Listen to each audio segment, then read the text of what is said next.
Sean, Mike? what is this, a crossover episode?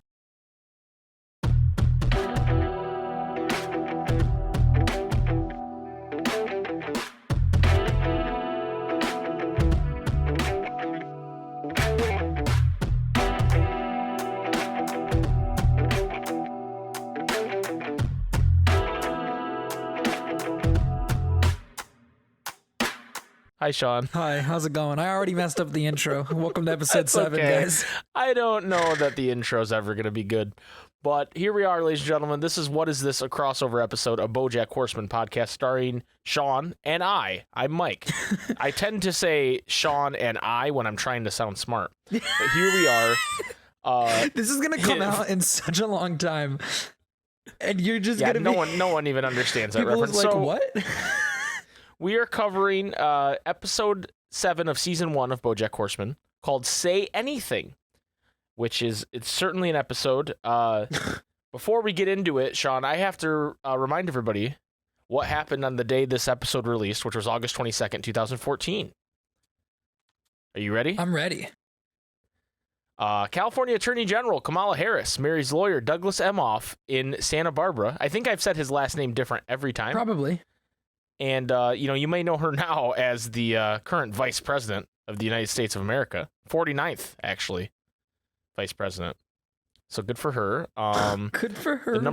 The number one song on the U.S. charts was Rude by Magic. Mm-hmm. And the number one song in the U.K. was Am I Wrong by Nico and Vince. Still haven't listened to that song. Don't know what it sounds like. And most importantly, everybody say it. Second Ebola death in Nigeria, Africa's most populated country. All right, so I hope you didn't start with episode 7 because that would not make a lot of sense. So this episode, Say Anything. Sean, what did you think of this episode? I liked this episode. It was different than what I was expecting. Really didn't follow up on the an entire prison has been let free. I told you that. I mean, I didn't tell you. I said, we'll see, but they don't really. Yeah. I don't even think they reference it ever again. But also, normally we break our conversations up by A plot and B plot. Kind of difficult this time. I don't. Yeah, not really a B plot. Yeah. There's a slight B plot. It's like a D plot. But even the B plot ties in pretty heavily to the A plot, so yeah. It's kind of one big thing. Fun fact about this episode that I'm pulling from IMDb right now is initially this episode was going to have BoJack appear even less so that the focus would remain on Princess Carolyn. The cardboard version of BoJack was written in as a compromise with Netflix. Oh. So Netflix said, "Hey, there's not enough of your main character." Yeah. So they said, "Hey, what if we do this?" And it turned out to be a funny gag. Yeah, and I really like that they took the decision. Or they made the decision to really focus on Princess Carolyn with this episode because I feel like just off of this alone, I care about her a lot more. Getting some time with her without BoJack because BoJack tends to kind of steal the scene, and I think also the way BoJack is depicted in this episode when he's with Princess Carolyn helps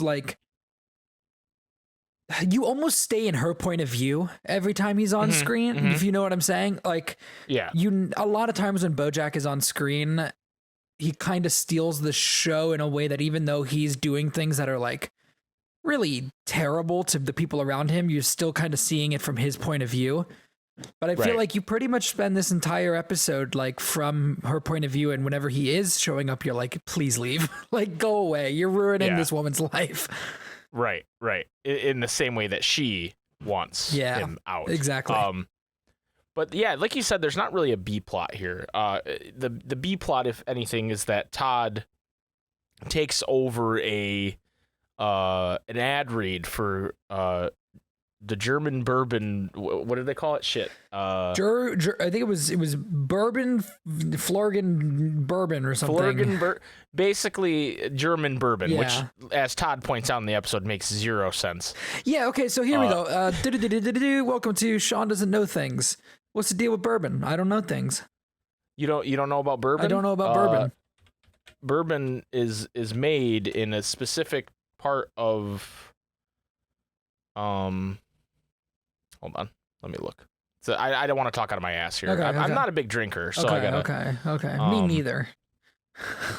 The idea is that, this is from Wikipedia, It's an American whiskey. Okay. The name derives from the French Bourbon dynasty, although the precise inspiration is uncertain. Contenders include Bourbon County in Kentucky, like Todd says, or Bourbon Street in New Orleans. That would make sense.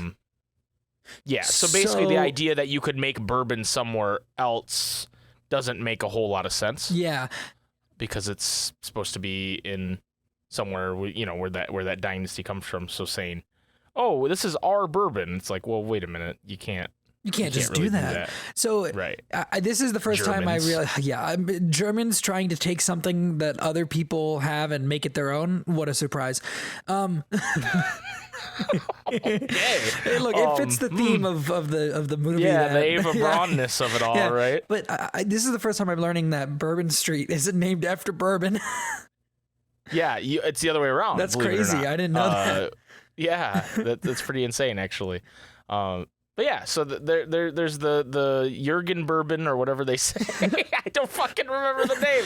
It's slightly offensive, probably, but again, Todd instantly lets it go to his head because Bojack replaced the fake bourbon with real bourbon.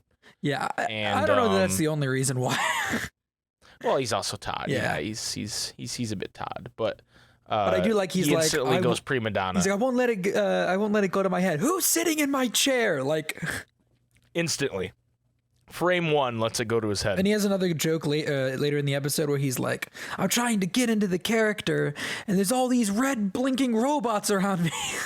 Yeah. And it's like, they're like, Todd, we're shooting a commercial. And he goes, well, if you want a good one, you'll listen to what I say. Get him out of here. And it's a pretty silly deal. Channeling a little bit of Tom Cruise or Christian Bale on set, I guess. Yeah. You want me to trash your lights? That kind of shit. Yeah. But that's basically the plot. That Princess Carolyn checks in with him a few times, but it's used primarily to show that Princess Carolyn is pretty spread thin. Yeah. With what she's doing, and she has a day where basically nothing goes her way, and that's kind of the A-plot. Mm-hmm. It starts off with her trying to get Bojack out of his bender because he's upset that Diane is engaged. Dude, the John Stamos joke really got me. John Stamos died. We thought it would be a good idea to go night swimming. The current was too strong. Just this homeless man. Just now dead because of Bojack. Oh, also, I did write down the name of the bourbon as I'm looking at my notes. It was Urban German Bourbon. Urban German Bourbon. Urban. Okay. Urban. Yeah. Herman. Herman Cain. So, but what this first scene kind of provides, besides the comedy, obviously, is Bojack, gets back into a mode which we find out later that he's guilty of doing multiple times, and he leans on Princess Carolyn romantically when his life is not going well. And, she at first wants to not be a part of that, but, she's lonely too. So it sort of becomes her bad day kind of pushes her into old habits with Bojack. One basically. Bad day. Yeah. At the end of the episode, she's putting on clown makeup and you want to know how I got these scars? No. But it's sad because as soon as the episode started and I was like, oh, he's been on a bender. Oh, he's starting to talk to her again. I was like, oh no, I know exactly how this is going to go. You pretty much know the arc of she's going to start to buy into it and he's going to give her hope and then he's going to flake out like he always does. And it's like, oh no. Well, and the sad thing is you realize she knows too. Yeah. She still allows herself to go along with it. Mm-hmm. And so you kind of feel for her as a character. We meet Vanessa Gecko, who hilariously is not a gecko. And Princess Carolyn does slimy, bug-eyed, all these gecko things, and then she shows up and she's a human. Funny little bit there. Yeah. And she has the life that you presume Princess Carolyn wants to have. She has a good career and also a family where Princess Carolyn's pushed off a family in order to have her career. And everything seems to go well for Vanessa Gecko, and that just adds to Princess Carolyn's awful day. It's also just a tale as old as time at this point, I guess, with this media merger. I was like, I feel like I've seen this exact scenario they're talking about happen a dozen times in the last couple years. Like, it's pretty crazy. Yeah. The two agencies merging, which of course her assistant gets replaced with Mr. Witherspoon's son Charlie, who's actually voiced by series creator Raphael Bob Waxberg. Okay. But he is one of my favorite reoccurring characters. My tie got stuck in the copy machine. Wait, if you flip the pages fast enough, it looks like the tie is running. Wait, he's gonna come back? Oh yeah, Charlie. We're not done with Charlie. No. I like at the what I just poster child for nepotism, right? Because at the end, the dude is like, "Congratulations on NBC picking up your script about the running tie," and he goes, "Thanks, Dad." Like, yeah. Do you know who voices Mr. Witherspoon? I don't, but it sounded familiar. Stephen Colbert of the Colbert Report. I love Colbert and other things. Yeah, he's great. I love whenever his character comes on screen. There's like this like trombone, yeah. or it's probably a tuba. Honestly, I don't know my instruments, but I love anytime he comes on screen. It just plays that. His character's really funny to me too, although in less of a slapstick way of his son Charlie, who's getting office supplies stuck to his sticky tree frog hands. Yeah. And such. I'm not going to be able to hear him as anybody else except for Colbert now that you've told me this. Yep. He's they're starting to bust out some celebrities here in this voice cast. We meet I think we've seen Lenny Turtletop in a previous episode. This is the first time Who was voicing him? Because it sounded so familiar. J.K. Simmons. That's what I thought, dude. I thought J.K. Simmons, but I feel like J.K. Simmons, a lot of the time when he does a voice role, he doesn't change his voice that much. Yeah, not a ton. I feel like he changed it just a little bit more than he normally does in this episode. Yeah, he throws a bit of a hot shot accent on it, I think. And that threw me off a little bit. I love his gag of I'm gonna say to you what I said to so and so. What? Like it's just like that's a reoccurring gag with him. He'll drop like some celebrity you never heard of, and a lot of times, like, to be honest with you, I don't understand the jokes most of the time. Like, they're whenever he does it, I feel like it's very like inside baseball Hollywood shit that I just don't get. And I don't have the time to go like look it up, but it's still, I still think it's a funny bit, especially when he goes, I'm going to say to you what I said to this person. What the fuck? Like when it's just like something like that kills me every time. Did he say that they were going to get Zach Braff to direct the Eva Braun movie? Eva Braun. Okay. Yeah. Also, speaking of not getting the joke, this week, episode 7, I looked up who Eva Braun is. You didn't know? I didn't know. I did not know until this week. Well, I love when they're talking to Quentin Tarantulino or however, and he goes, "It's a perfect love story. The story of the woman who loved the man who hated everyone." Yeah. It's so funny. It's really funny. I had no idea who Eva Braun was until then. I was like, who's? Because I don't know. I was just like, who they keep talking about? Is this a real, like, what's happening? And I was like, oh no. Yeah. Hitler's longtime partner and wife, Eva Braun. Yeah, it really makes sense that Quentin Tarantulino would be interested in this story. This is exactly the kind of thing that I would expect from Quentin Tarantino. And I love when they do this in the show. They do it a few times where they take established celebrity that and combine them with an animal to make their name a pun. Yeah. And I like that Quentin Tarantino is just a tarantula in this world. Really makes me laugh. Another storyline that got kind of tied up here, Sean, that I feel like the show was leading you to believe it was going to be bigger. That was going to be a bigger deal was the people blackmailing BoJack. It was but it was a really good resolution because I feel like Princess Carolyn would have handled that differently. Yeah. But I feel like it almost goes to show, I can't remember what her name is, but the other lady.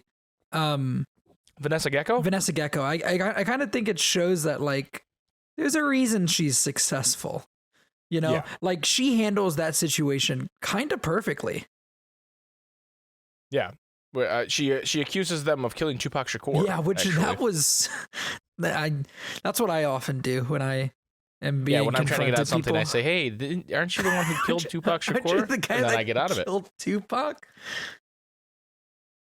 you can't pin that on us. It's like, why would you take that seriously? I like at the end, she's like, send up a basket of seed and nuts or something. Yeah.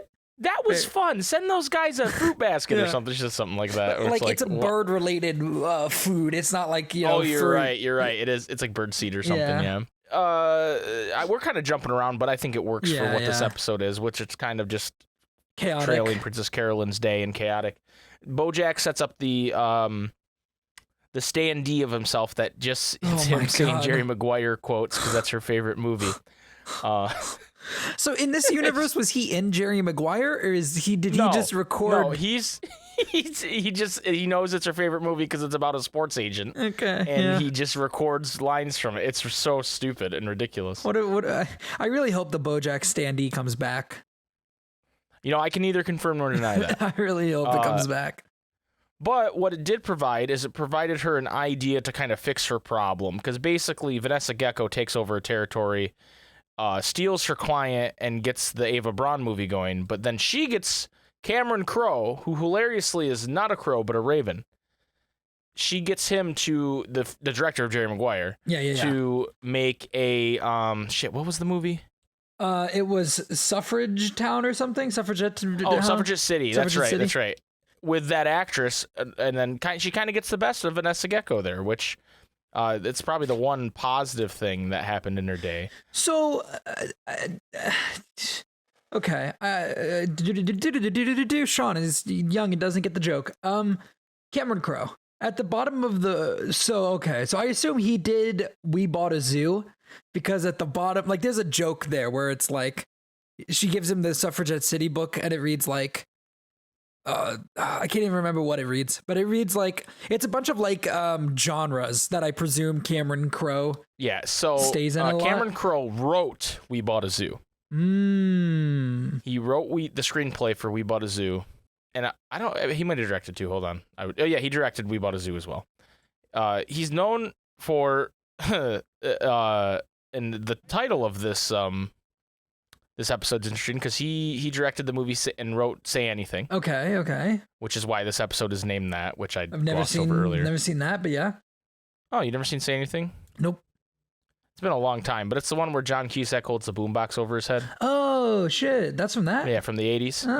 Okay. Yeah. Jerry Maguire, I've heard Almost that. Famous. I've never seen it, but I've heard of it. Almost Famous, Vanilla Sky. Never seen it. We Bought a Zoo. He hasn't done a lot in the last I've seen We Bought a Zoo, though. Yeah. But probably most known for Jerry Maguire, which is probably his biggest movie. Okay. But yeah, that Suffragette City thing was definitely just, hey, these are a bunch of things that Cameron Crowe would like. Okay. So I kind of glossed over the Bojack part of this, where she kind of, after having that rough day, losing her client, she decides to not care and just go have fun and be carefree with Bojack. They go to his restaurant. He says, hey, let's go on the beach and get some gelato, have a romantic time. She's all in. She goes to the bathroom to freshen up, and he gets a phone call from Herb Kazaz. Dude, I'm like chomping at the bit for this Herb Kazaz plotline. Disney Plus's She-Hulk. This is how you tease out a sitcom overarching storyline. All right, this is how you do it, dude. I'm ready for Herb Kazaz, dude. I want to know what's going on. You want some more Herb Kazaz? I want some more Herb Kazaz. Herb basically says, "Hey, asshole, if you want to say something to me, you can come say it to my face. I'm alive today, but I might not be tomorrow," or something along those lines. And that's so. Because Bojack called him or something, right? In a couple episodes ago? Bojack called him and left a voicemail saying that he had some things to apologize for, and, awkward ass voicemail. Bojack doesn't know how to handle it. I think it was... Oh, that was Live Fast, Die... Diane Wynn. Diane Wynn, yeah. Yeah, so 2 episodes ago he did that. And he gets the call back. He decides he's going to go out there, but Princess Carolyn comes out of the bathroom, and he is totally not into what he was talking about before. And... throughout the episode, he says, Princess Carolyn, what are we doing? Like, we should be together. And this time he says, Princess Carolyn, what are we doing? Yeah. And you can tell she knew it was going to happen, but she let herself do it anyway. And he doesn't even give her a ride home. No, it's so messed up. But she is still determined to, continue to be her best version of herself the next day. She calls Bojack to kind of be like, I'm fine, you didn't hurt me, da-da-da. And he says, hey, can you find me a job? I'm going to want some good news after meeting with Herb. And she goes, she finds out that Vanessa Gecko is going to cut him from the roster. So she tries to find him a job, and that's where the Cameron Crowe stuff comes in. So I already talked about that, so that's where we were. But at the end of it, she calls Bojack to say, hey, I got you a job. And he does not seem interested anymore. It's presumably after he meets with Herb. And he says, nothing matters, I think is the thing he says. And he goes, I got to go by. So she, is like, okay, she did all that for nothing. And she goes and stands at her window. And then her phone buzzes and goes, Princess Carolyn, happy birthday. Thanks, phone. You are 40. And it plays this like indie rock, sad kind of indie rock, and but going out to credits, right? Very, very, you expect this kind of episode, I think typically in a sitcom style show, you expect some kind of resolution that's sunnier. And they kind of do, yeah. Like you expect, she fixed the thing and everything's good, but in this one it does the like, okay, here's the sitcom, everything's getting fixed, and then it kind of pulls the rug out from under you, and it's like, no, but like in real life, it doesn't matter, Right. Like, and on top of that, it was your birthday. And no one cared, And nobody said a single thing throughout the whole episode. It's quite the ending to the episode, and it kind of. It's not like devastating or anything, but it kind of hits you in the stomach a little bit. And you go, you're like, okay, all right, yeah, okay, BoJack Horseman. Oh.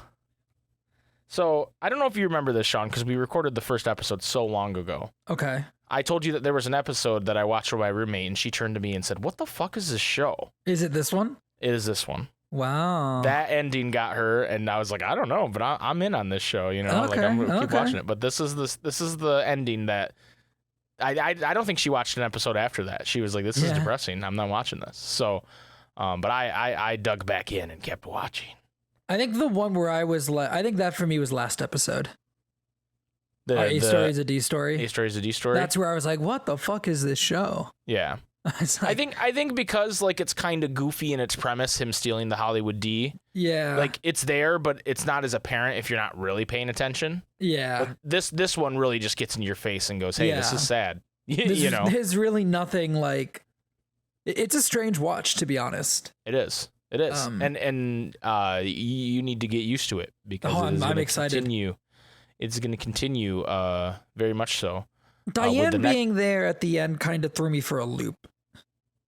I was like, oh, Diane's with him. Okay. Yeah. And as you could guess, we're going to, in the next episode, The Telescope, we're going to get a lot more information on what happened there. Yeah, I figured there was like a scene that we missed, and that's what next episode might be. Yeah, the next episode, I will spoil you and say it is all about his trip to Herb's. So okay. And that call is them on the way back from Herb's. Yes. So it's running parallel with what Princess Carolyn did on that second day of her birthday, where she tried to get him a job and all that. Yeah. Yeah. So it's we only got 4 episodes left? 5? 5 episodes left. And they're all pretty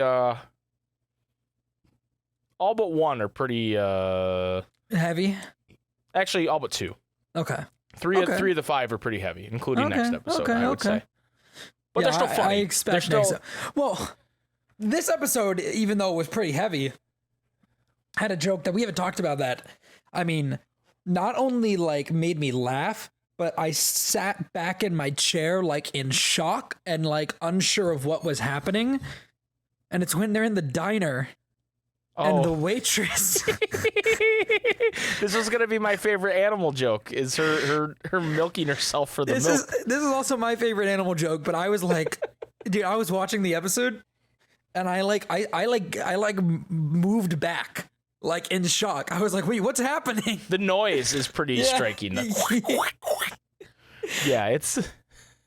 And Lenny Charles like, thank you, sweetheart. She's like, no problem. It was like, she just fucking milked herself. I just wrote, what the fuck just happened with the milk? I gotta say, honorable mention to BoJack almost hitting the armadillo lady and then her curling up into a ball on the crosswalk. Mm-hmm. I did like that one. That was well. good. But the milk one definitely takes the favorite animal bit for sure. What else did you have in your notes, Sean? Do you have anything else in your notes? Really, not much more. I honestly, this episode, I feel like, while I really enjoyed it and I think it did a lot for Princess Carolyn, I didn't really have a ton of stuff to say about it. Yeah, it's a pretty condensed episode too. Mm-hmm. Like it's when you're following one story, there's not a lot of like this show likes to do a lot of like transitional things where it's like, hey, it's the Airbud International Airport, right? And there wasn't a lot of that weird stuff in this episode because you're just following her the whole time. Mm-hmm.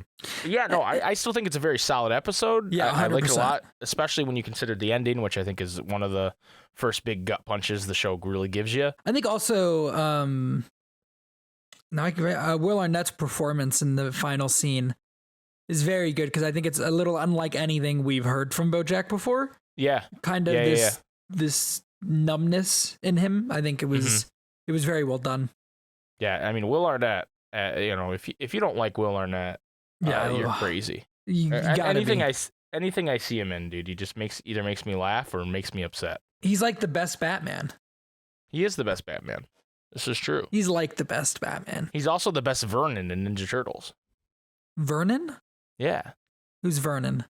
He's like the news reporter guy that's like April's like guy that she works with. I don't know. And in the live action, he's Vernon. In the one where Johnny Knoxville is Leonardo. Oh, the camera guy. Okay. Yeah. Well, sometimes he's the camera guy, sometimes he's not. Yeah. Wait, Johnny Knoxville's who? Leonardo. Really? The voice of Leonardo. Yeah. Really? Yeah. I couldn't unhear it. Ruined the movie for me, honestly. I mean, I'm Leonardo, and welcome to Jackass. Is that what ruined that movie for you? I don't know if that I'm a defender of those movies, but those movies are not as bad as people act like they are. Okay. I'm just saying. You know what? Sure. I'm not like dying on the hill or anything, but they're better than people give them credit for. Okay, I'll take it. I was gonna say I really don't know if I have a favorite bit overall. My favorite bit's the Charlie Witherspoon. I was about to say it might be the Frogman, but I really like throwing the murder of Tupac Shakur. That's a good one. That's a good bit. Yep. That just whole like moment where she's like, and did you know this illegal and this is illegal and that's illegal? And again, I don't know if there was any quote that hit this episode in the way that I felt like I had to write it down. Yeah, I like Princess Carolyn's speech at the beginning to BoJack. Yeah, I think she's very, and I like that later she tries to give it to Todd, but she's so spread thin that it it doesn't work. But he's like, hey, I don't think you finished the speech. And she goes, yeah, I know, I gotta go. You know what? No, my favorite quote, I can't remember it for verbatim, but it was when Todd was talking about the red-eyed robots that keep robots, watching him. Yeah. I thought that was really funny. Yeah. Yeah, I agree. All right, well, I guess that's gonna do it, Sean, for this episode. I think. I was gonna keep recording these, and I'm like, oh, it's only half an hour, and then I'm like, it's a sitcom. I think half an hour for covering it is appropriate. I was just gonna say, I think if we had a couple episodes that were in the 45 to an hour range, I think this half hour deal is gonna be more normal. Yeah, I think some of the season finales, and I think some of the bigger episodes, maybe there'll be more, but episodes like this that are studying a character and moving on the half hour, I think that's fine. I think that's fine for especially something that's kind of presented as a traditional sitcom, 20-minute episodes, that kind of thing. 25 minutes, no problem. But anyway, so Sean, I think it's your turn to say the thing. But first, where can people find you? You guys can follow me on Twitter at Sean_AFK. Everything that I do ends up on there. Check out Mike and I doing the Squid Game stuff, Squid Pro Quo. When that happens again, or go listen to the old episodes to get ready for when that happens again in like a year. 2 years. Yeah, hopefully not that long, because then it's gonna have to compete with Lord of the Rings. That can't happen. Yeah, I mean, we got plenty of time, Sean. Can't happen. We got plenty of time. It can't happen. But yeah, you can find me on Twitter at SpikeGhetti Bros, and on YouTube at Super SpikeGhetti Bros, and on Twitch at twitch.tv/Super SpikeGhetti Bros. Thank you guys for listening. Okay, is that it? Is that my cue? Yeah, it's your cue. Okay. Suck a dick, dumb shits. Bye.